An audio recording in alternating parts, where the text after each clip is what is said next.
네, 3월 25일 장윤선의 취재 편의점 시작하겠습니다.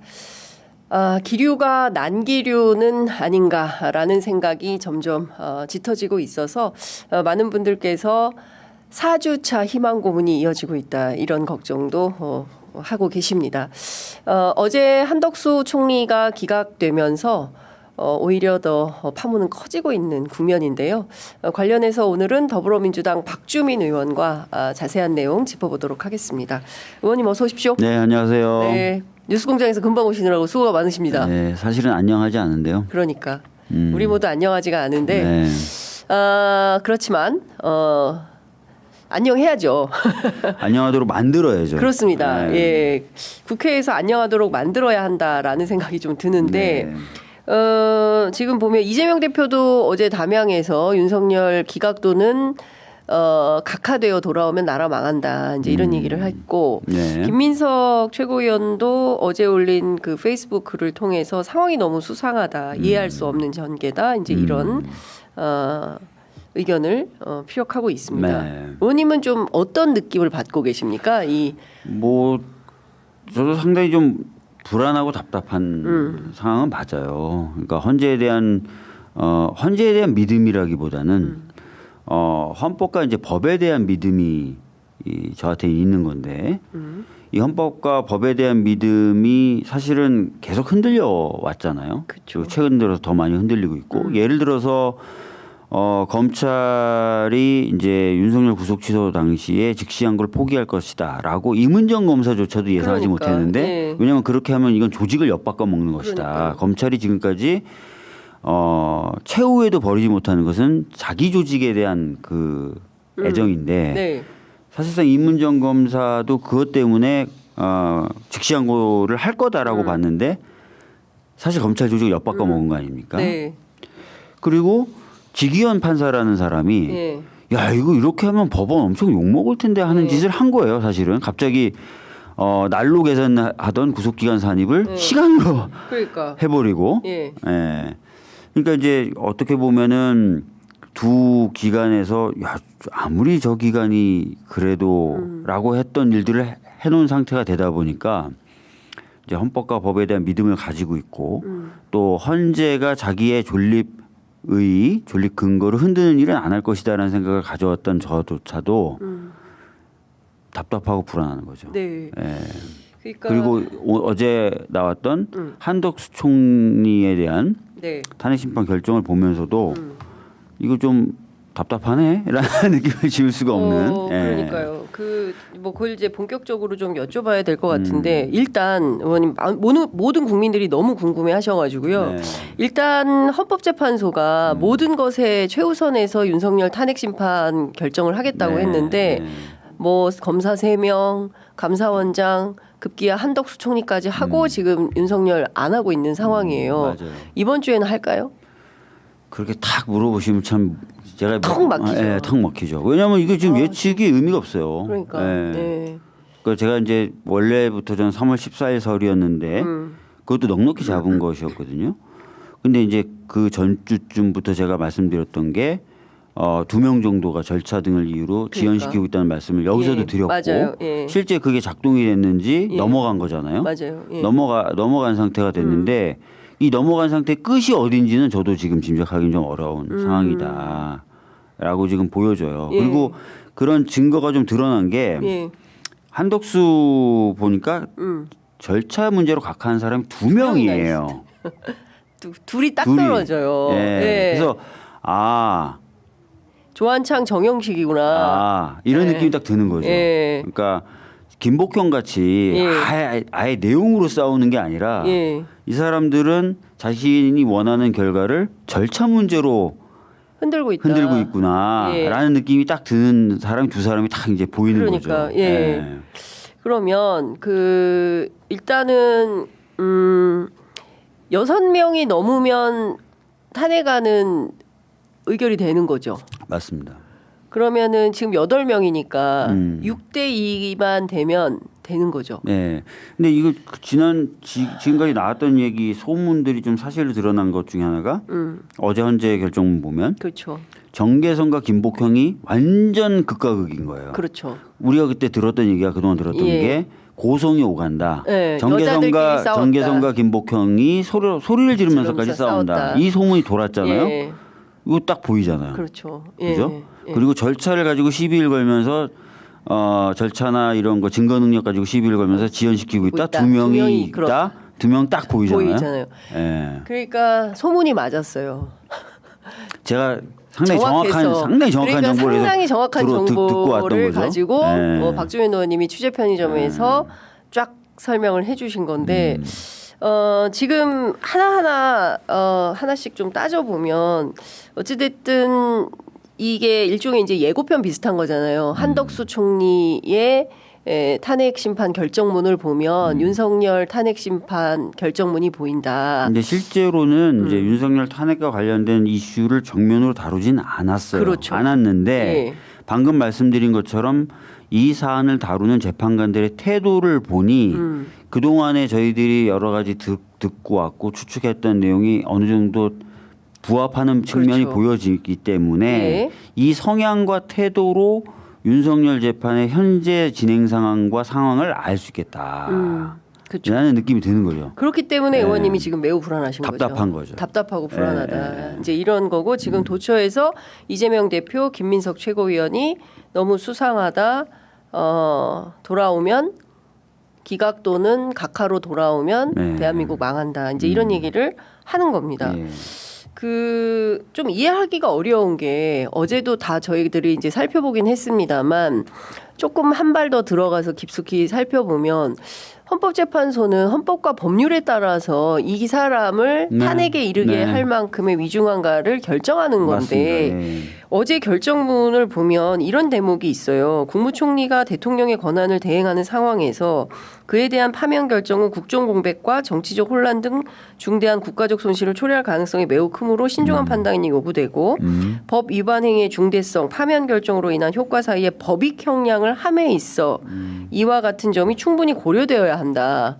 이거 뭐예요? 그러니까 중대성이라는 부분이 있어요. 그러니까 헌법과 법률을 위반하는 것이고 동시에 그 위반이 중대해야 파면된다는 거예요. 네. 이 논리는 법문에도 그렇게 돼 있고 예. 과거의 탄핵 사건에서 항상 써왔던 판단 기준입니다. 네. 그리고 이 중대성이란 부분은 네. 파면시킴으로써 그 자리가 비는 공백에서 발생하는 손실과 네. 파면 안 시키면서 발생하는 혼란의 크기 요걸 형량 네. 비교한다 네. 해서 중대하냐 안 하냐를 항상 판단해 왔어요. 그러니까 그 문구를 그대로 쓴 건 맞아요. 그래서 네. 요 문구 자체가 문제 있는 건 아니에요. 그런데 말씀 주신 대로 한덕수 총리가 그 자리에 있음으로 인해서 전체 이 공동체에 법익을 손해를 끼치느냐 아니면 이익을 주느냐 따져봤을 때 어떤 거냐 법률과 헌법에 따라서 그러니까 볼 때. 그렇죠. 이제 요 기준을 적용해야 된다. 그건 그렇죠. 오케이. 근데 예. 그 기준을 적용할 때 예. 이제 판단해야 될 부분이 또 하나 있는 게 다른 공무원들에 대해서 이 중대성을 따질 때는 요 공무원 하나 날린다고 예. 요런 또 판단이 붙거든요. 네. 자, 한덕수 총리 날리면 대행이 또 하면 돼요. 네. 대행이 정부조직법상 20몇 명이 쫙 순서가 정해져 있어요. 정해져 그래서 대통령하고는 달라요. 이 대행은. 그래서 중대성은 그런 기준에 따라서 보는 건 맞지만 네. 여기서 한덕수 총리를 날렸을 때 생기는 공백이라고 하는 것은 네. 그 대행이 있다는 것을 염두에 봤을 때 작다고 봐야 되는 게 맞아요. 비교할 때. 네. 여기 한쪽적으로 올리는 추가 작다. 뭐 대통령만큼 어마무시하게 큰 게 아니라 작다. 이렇게 전제를 해놓고 여기에는 또 이제 있으면서 발생한 여러 가지 혼란과 헌법 훼손을 올려놓아야 되는데 약간 그런 이게 작다라는 부분이 약하게 설치되어 네. 있는 거 봐서는 네. 약간 좀 치우친 판단이 아닌가라는 느낌이 들고 아침에 제가 다른 방송 뉴스공장에서 얘기했지만 예를 들어서 그 4인의 기각 의견도 황당한 게 예. 종국적으로 선언했다는 거예요. 예. 헌법재판관 임명하지 않을 것처럼 종국적으로 선언했어요. 나 이제 임명 안 할 거야라고 선언했다는 거 인정했어요. 예. 그러면 위헌이잖아요. 그럼 중대한 거잖아요. 그렇죠. 근데 그 뒤에 바로 이어서 그렇지만 중대하지 않다고 판단하면서 하는 게 뭐냐면 뭐 최상목이 그래도 2명을 임명했으니 치유됐다라든지 예.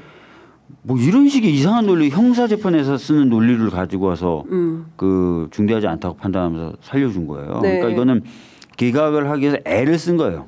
기각을 위한. 예. 그러니까 헌재가 헌법과 법률에 따라서 판단을 했다기보다는 정치적 판결을 한 거 아니냐. 그렇죠. 그런 비판을. 그리고 위헌인데 왜 파면을 안 해? 종국적으로 표시했잖아요. 예. 나는 그 사람을 임명하지 않을 거야. 종국적으로 표시했어요. 근데 그 다음에 또 무슨 말을 하냐면 헌법재판소를 무력화시키기 위한 목적 또는 의사에 기인하였다까지 보지 않는다. 아니 내가 어떤 재판관을 종국적으로 임명하지 않을 거야. 그러면 헌법재판소의 기능 훼손하는 거 아니에요? 그렇죠. 그러니까 앞뒤가 안 맞는 얘기를 하고 있어요. 그래서 제가 아까도 논리에 모순이 있는 거예요. 레고를 보면은 똑같은 색깔을 막 조립하다 갑자기 부품이 없네. 그래서 다른 색깔 딱 껴서 이상하게 조립된 그런 결정문처럼 보여요. 근데 왜 이런 결정을 했을까 헌재가? 근데 그 부분에 대한 해석이 이제 좀 갈리는데 네. 아까 이제 공정장 같은 경우에는 뭔가 급하게 보수 쪽 재판관들의 요구를 들어주려고 그래서 그것을 통해서 뭔가 윤석열 개인의 생각이죠. 예. 윤석열 탄핵에 대한 합의를 더 이끌어내려고 하는 거 아닌가. 예. 갑자기 순서를 바꿔서 한독수를 먼저 해준 것도 그렇고 예. 라고 해석하는 경향이 하나 있고 예. 그렇지 않다. 지금 완전히 다 지금 예. 재판관들이 완전히 망가진 것 같다라고 보는 재판관이 경향이 망가졌다는 있고. 게 무슨 얘기예요? 정치적인 고려만 한다는 거예요. 예. 그러니까 헌법 뭐말 이렇게 고장난 건 아니고 정치적으로 고려를 심하게 하고 있는 상황 아닌가. 그러니까 근데 이건 있을 것 같아요. 얼마나 많은 로비를 받겠습니까? 그렇죠. 음으로 양으로. 네, 음으로 양으로. 예.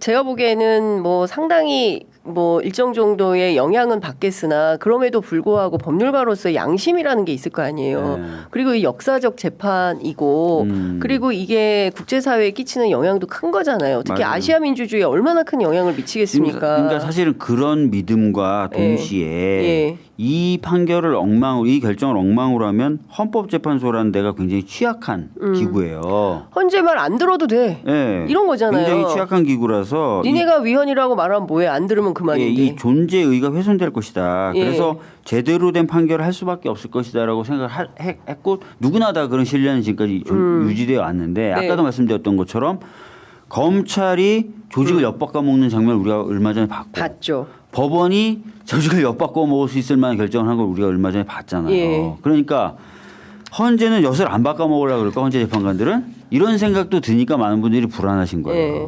어제 기자들 사이에 밭글이 돌았는데 의원님도 보셨겠지만 어떤 재판관이 자기가 다음에 헌재 소장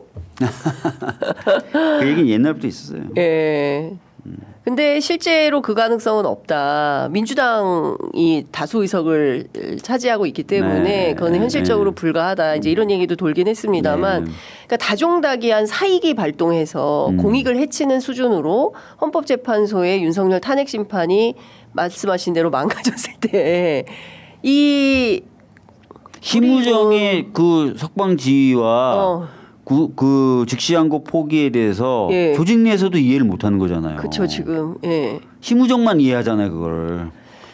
근데 이거를 근데 되게 무기력한 상태인 거예요, 의원님 지금. 그러니까 전 국민이 너무 무기력한 거예요. 그러니까 이게 몇 명의 검사, 판사, 헌법재판관 몇 명이 판을 이렇게 대한민국 전체에 국익을 해치고 국민들 잠도 못 자게 하는 상황을 초래하는 이게 너무 이해가 안 간다. 너무 황당한 상황인 거다.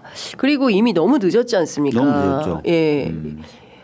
그러면 지금 앞서 말씀하신 대로 모든 예측이 우리가 다 틀렸기 때문에 기일에 대한 예측은 틀렸는데 네. 2명이 절차를 이유로 지연시키고 있다. 그거는 맞았다. 그러니까 의원님 취재는 정확했다. 정계선 김복형 예, 갈등설. 빡치게 싸우고 있다. 예. 뭐 이런 건 다 맞은 거죠. 예. 근데 정계선 재판관의 결정문은 굉장히 저는 사실에 부합하고 심플하죠. 아주 간단한 너무 논리적이던데. 상식에 맞잖아요. 예, 너무 그냥 술술 읽혀요. 예, 너무 논리적이어서 그리고 이대로 하는 게 맞다라는 상식적 판단이 드는 거예요. 근데 이분이 한 분밖에 없어. 지금 8명 중에.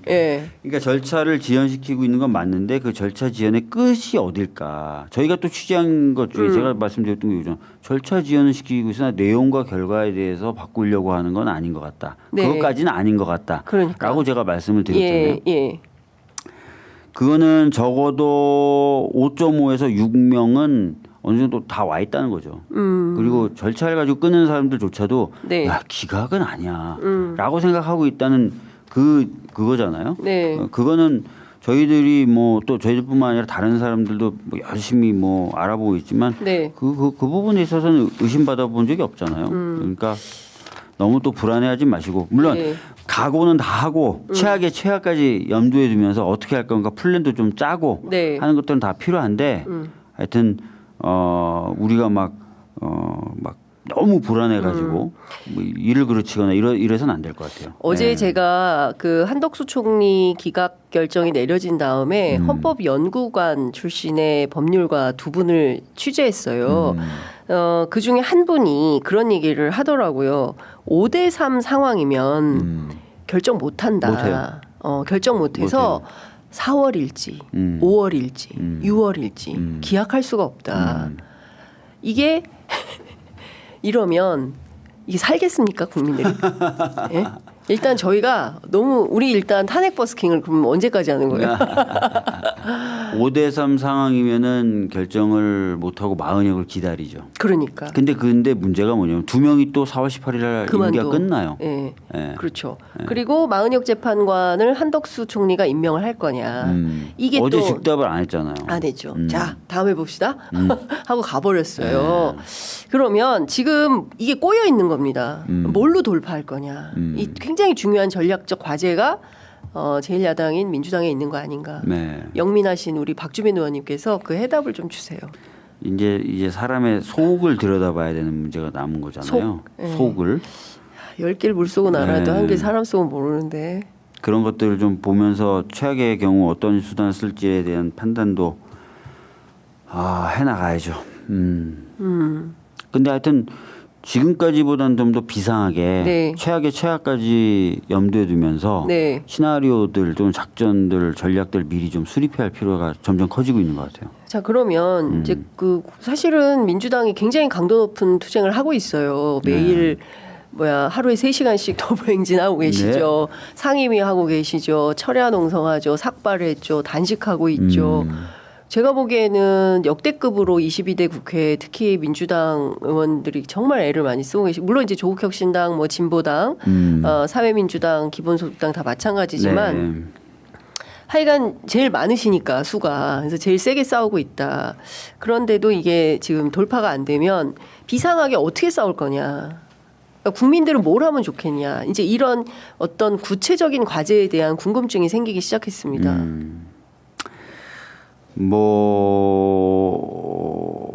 국회가 쓸 수 있는 권한이라는 게 많지는 않아요. 아시다시피 무슨 문제가 생긴 법관이라든지 네. 또는 뭐 행정부에 있는 강요라든지 이런 사람들 탄핵하는 방법 네. 있을 수 있겠죠. 막말로 뭐 한덕수의 경우에 이번에 지금 살아났지만 네. 마흔역 임명 안 해. 그럼 어떻게 해요? 근데 마흔역 임명 안 하면 바로 위헌이죠. 왜냐하면은 헌재에 판결이 있었어요. 권한쟁의 그렇죠. 심판이 있었어요. 위헌이다라고. 8대 0이었죠. 예, 그렇습니다. 그때 바로 탄핵하면 되는 거예요. 그럼 한덕수 탄핵 다시 또 들어갈 수 있어요? 하려면 할 수 있는 거죠. 근데 상황은. 그 누구지? 김복형. 김복형 재판관이 또 새로운 해석을 내놨잖아요. 즉시라는 말이 없다. 그게 왜 그러냐면 그 표현이 있더라도 상관없는 게 아까 말씀드렸던 것처럼 권한쟁의 심판에서 이미 헌재가 한번 걸러준 거예요. 임명해야 된다고 걸러준 거예요. 즉시라는 상황이 이미 도래한 거예요. 그래서 즉시라는 상황. 헌재가 걸러줬기 때문에 헌재가 판단했잖아요. 빨리 임명 안 하고 있는 이 상태는 위헌이다라고 판단해 준 거잖아요. 네. 그래서 즉시 또 상당 기간 예. 모든 요건이 다 충족된 거예요.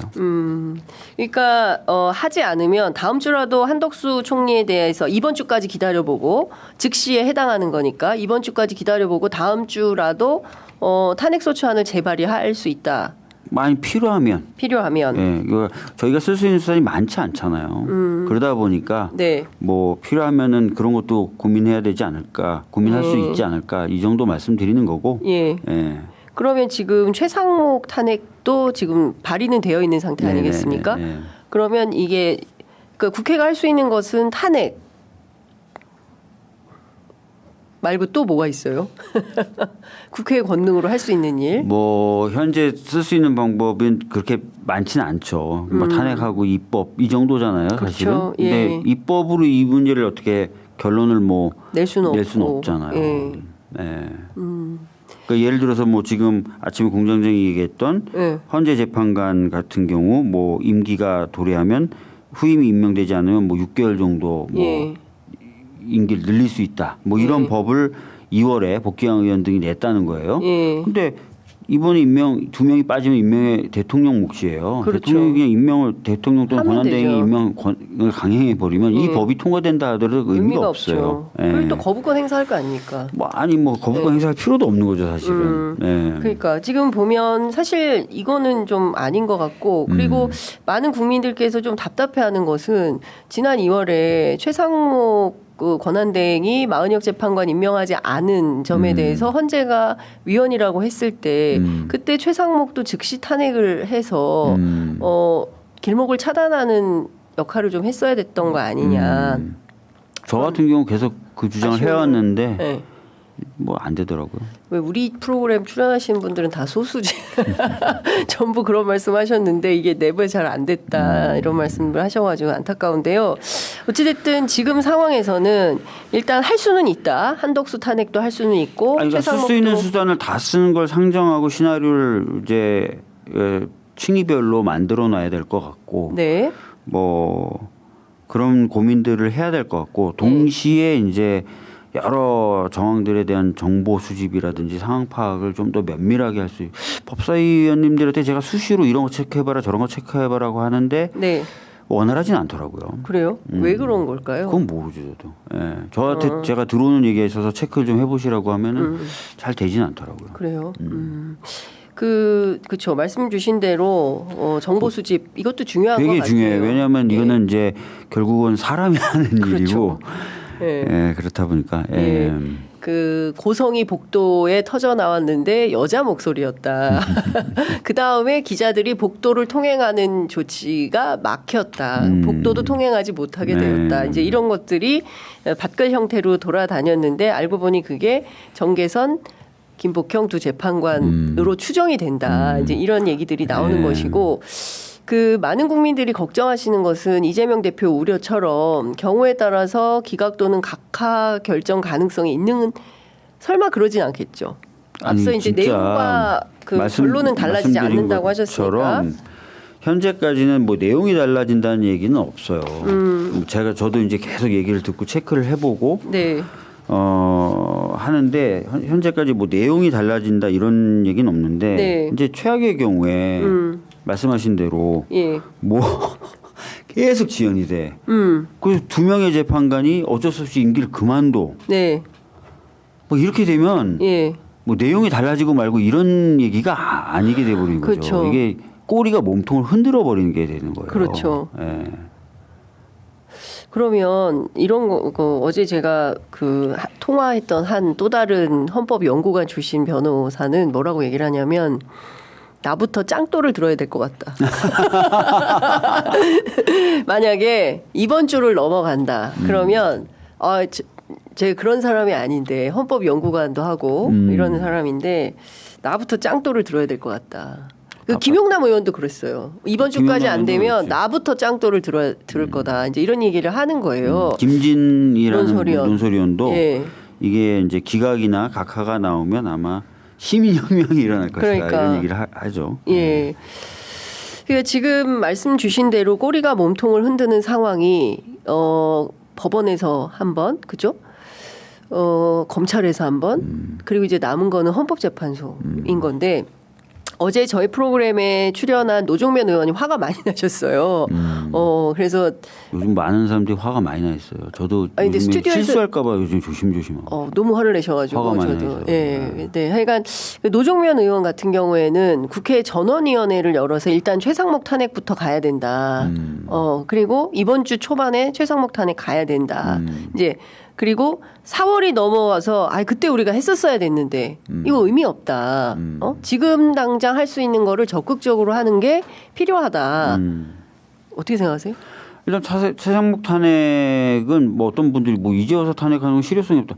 아니에요. 헌법을 위반한 사람에 대해서는 네. 바로 잡아야 된다라는 것들을 보여줘야 되고 네. 그래서 헌재도 내 결정이 여전히 중요한 의미를 갖고 있고 살아있구나. 예. 그리고 국회는 나의 결정에 반응하는구나. 이런 것들을 알 수 있게 해줘야 돼요. 그렇죠. 예. 그러니까 언제 해야 됩니까? 그러면 최상목 탄핵은 되도록이면 빨리 해야죠 이제. 예. 본회의를 아시다시피 탄핵을 하려면 본회의가 이틀 연속 있어야 돼요. 왜냐하면 일단 탄핵안은 보고가 되고 나서 24시간이 지나야 표결을 할 수 있고 그렇죠. 72시간 내에 표결을 해야 돼요. 그러니까 본회의가 하루 딱 이렇게 있는 날은 보고가 되고 나서 24시간이 지나도 본회의가 없잖아요. 표결 못 해. 그러면 이게 자동적으로 폐기가 되는 폐기가 거죠. 돼요. 예. 그래서 그런 본회의 일정을 잡아야 되는 게 우선 급선무예요. 그럼 이번 주에는 그 목요일 날밖에 없잖아요. 금요일 날 본회의 없죠. 네. 그러면은 이번 주는 못 하겠네요. 아니 그걸 이제 본회의를 잡을 수 있도록 협상을 해야죠. 국민의힘하고 뭐 여러 의장실하고 여러 경로를 통해서 의장님은 좀 어떤 생각이세요? 글쎄요, 탄핵해야 된다는 생각 가지고 있지 않을까요? 왜냐하면은 권한쟁의 심판을 적극적으로 제기했던 게 의장실이니까 그 결론까지 얻어 들었고 지지난주인가 기자회견을 통해 가지고 최상목 임명하지 않으면 이거 안 된다라는 입장을 강력하게 밝혔고. 그렇죠. 그리고 오늘 보니까 한덕수한테도 마은혁 임명해라 이거를 이제 강력하게 요구하고 있기 때문에 원하고 그러면 이제 기일이 곧 잡힐 수 있겠네요. 이번 주 안에 그럼 기일이 좀 잡히겠습니까? 그러니까 그거를 한번 좀 보긴 볼 것 같아요. 왜냐하면 한덕수가 이제 나와서 임명할 것이다라는 얘기도 있었거든요. 네. 그 한덕수 판결 나오기 전에 한덕수가 임명할 거다 마은혁을. 마은혁. 그거는 근거가 뭐예요? 한덕수가 마은혁을 헌재가 그거를 결정문에 이제 박을 거다라고 얘기했던 거고 안 박았지 않습니까, 근데? 근데 뭐 즉시라는 표현이나 이런 표현이 나왔죠. 아까 말씀드렸던 대로 헌재 위헌 결정이 있었기 때문에 그 조건 다 달성된 거예요. 그래서 이제 사실상 이제 그것까지 포함해서 보면 임명하라는 얘기예요. 그 만약에 그리고 150명으로 탄핵할 수 있다는 얘기는 그렇죠. 너 이번에 임명하면 너 또 탄핵될 수 있어라는 얘기고요. 정족수 얘기한 거. 정족수 얘기가 클리어돼 있고. 그렇죠. 그러면 한덕수에 대해서도 반은 좀 반은 살려주고 반은 좀 이거 마은혁 임명 안 하면 안 돼라는 밑밥을 좀 깔아둔 거다 이렇게 해석을 해도 되는 거네요. 그러니까 김복형이 즉시는 아니다. 상당 기간이라고 얘기하면서 상당 기간이라고 얘기할 때 뭐 자격 요건이나 절차에 대한 판단 시간이 소요될 수밖에 없다. 그 자격 요건과 절차에 대해서 이미 헌재가 임명해라고 한 거예요. 그러니까 그 부분은 클리어가 된 거예요. 이 김복형 같은 의견이 계속 있으면 어떻게 되는 건가요? 그러니까 김복형 의견 자체는 매우 문제가 있는 의견인데 하여튼 김복형 의견대로라도 위헌 결정이 있기 때문에 클리어가 된 거예요. 알겠습니다. 끝으로 시간이 다 돼서 이것만 좀 여쭤볼게요. 그 이른바 탄핵을 너무 많이 해가지고 역풍 분다. 그래서 탄핵에 주저주저하는 흐름이 민주당 안에 있다. 탄핵에 대해서 헌재가 이미 탄핵권 남용 아니다라고 얘기했어요. 탄핵은 국회가 권한이 있고 오히려 문제가 있다고 생각할 때 적극적으로 탄핵해야 된다는 취지로 얘기했어요. 그렇지 않으면 이게 권력 간의 견제와 균형이 안 잡히는데 그래서 이거는 탄핵권 남용이라는 시각을 자꾸 가지시면 이게 오히려 반헌법적인 거고 특히 이제 최상목 같은 경우는 제가 맨날 얘기하잖아요. 살아있는 위원이고 걸어다니는 위원이에요. 얘를 놔두는 게 더 큰 문제라니까요. 그러면 지금 당장이라도 탄핵해야 된다 이렇게 보세요? 저는 빨리 해야 된다고 봐요. 이번 주 안에 탄핵해야 된다 최상목. 알겠습니다. 하고 한덕수도 안 하면 너도 진짜 다시 탄핵이다. 한덕수 너도 탄핵이야. 헌재에서 8대 0으로 이거 임명 안 하면 위헌이라고 했는데 거기에 대해서 국회도 반응 안 해. 뭐 총리도 반항하네, 부총리도 반항하네. 그래놓고 우리가 헌재 보고 너는 옳은 결정을 계속 해줘야 돼라고 얘기하는 게 말이 안 되잖아요. 그러니까 국회는 국회의 역할을 해야죠. 그러니까요. 따박따박. 네. 예. 그리고 국회가 살아있다는 걸 보여줘야죠. 저는 그런 생각을 하는 것이고, 내부에서 설령, 아이, 뭐 자꾸 탄핵하면 이거 중도가, 지지하지 않는다라는 주장을 하는 분들한테 얘기 좀 해주세요. 갤럽 여론조사 좀 보시라고. 갤럽 조사에 계속 나오는데 왜 자꾸 엉뚱한 얘기를 하는지. 아니 근데 사실은 진짜 네. 최상목은 걸어다니는 위원이고 살아있는 위원이에요. 그러니까요. 아니 그리고 우리가 헌재가 8대0으로 위헌 판결을 하는데 반응을 안 하면서 우리가 반응을 안 하면서 헌재 보고는 무조건 옳은 결정하라 그러면은 헌재 입장에서도 화가 나죠. 그렇죠. 그러니까 각자 할 일을 해야 이게 민주공화국이 제대로 굴러갈 수가 맞아요. 있습니다. 각자 할 일을 따박따박 하자라는 말씀을 좀 드리겠습니다. 여쭤보세요. 이제 가셔야 되는데, 아니 저도 제가 머리띠 했지만. 이제 갈 준비 하시는 거죠. 떠날 준비를 하고 있어가지고 지금 천막당사 쳤지 않습니까? 네. 그리고 앞서도 말씀드렸지만 굉장히 강도 높은 투쟁을 민주당이 하고 있어요. 네, 맞습니다. 그럼에도 불구하고 이렇게 좀 싸웠으면 좋겠다. 이런 전략으로 했으면 좋겠다. 의원님의 아이디어나 좀 생각이 좀 있으실까요? 아까 말씀드렸던 것처럼 이제 그 걸어다니는 위원, 살아있는 위원에 대해서는 저희가 적극적인 조치를 해야 되고요. 한덕수가 또 임명 안 하면 너도 걸어다니는 위원이네? 라고 해줘야 되는 거고요. 네. 그다음에 이 정도로 헌재의 결정에 힘을 실어주고 있으니 헌재도 좌우우면하지 말고 헌법 질서를 수호하라라고 저희들이 주장을 해야죠. 이걸 안 하면서 헌재 보고는 자꾸 약간 이상하지 않아요? 아니 근데 그건 이상한데. 네, 그렇게 요구를 해야 되고 네. 그리고 와서 진짜 더 뭔가가 안 될 것 같다 그러면은 그때는 좀 더 비상한 방법을 생각해 봐야 되는데 그거는 조금 더 고민이 필요한 것 같아요. 어제 그제 그 12월 4일 그 밤에 그 결심 지원실에서 막 고성을 지르면서 김용현 전 장관을 닥달했다는 거잖아요. 그러니까 사실 결심지원실에서 있었던 일도 미리부터 다 얘기가 많이 돌았는데 나왔던 건데 이제 최근에 다시 또 나오니까 2차 비상계엄이고 저는 그런 생각이 좀 드는 거예요. 예를 들어 이거 그냥 가상 시나리오인데 예를 들어서 이재명 대표의 우려처럼 각하 또는 기각 결정으로 인해서 돌아오면 국민들이 저항할 거 아니겠습니까? 그렇죠? 전 국민이 나와서 이건 말도 안 된다라고 광화문 광장에 쏟아져 나왔을 때 그걸 빌미로 2차 계엄을 또 할 거 아니겠어요? 그러면서 유혈 사태가 나지 않을까요? 저는 이런 시나리오로 가면 진짜 너무 걱정되는 시나리오인데 여기까지 가지 않도록 우리가 그때 그렇게 싸웠어야 됐는데 이렇게 후회하지 않게 지금 당장 해야 될 일들을 했으면 좋겠다라는 말씀을 좀 드립니다. 네, 뭐 저희가 아까 제가 뉴공에서도 얘기했는데 각오를 좀 하고 아주 최악의 경우까지도 염두에 두고 시나리오나 이런 것들을 만들어야 될 것 같고 다만 너무 불안해가지고 일을 그르치면 안 돼요. 그렇죠. 네, 그래서 그러니까 차분하면서도 그렇게 좀 가야 될 것 같고 난 보수들도 정신 좀 차렸으면 좋겠어요. 보수들도 지금의 작은 이익 때문에 막 하지 말고 특히 보수 언론들 어려워요. 당장 폐간될 거예요. 조선일보 다시 돌아오면 조중동 다 폐간될 지금 거예요. 완전히 더 적극적으로 하고 있어요. 뭐가 발목이 잡혔거나 뭐 그랬겠죠. 뭐 그쪽도.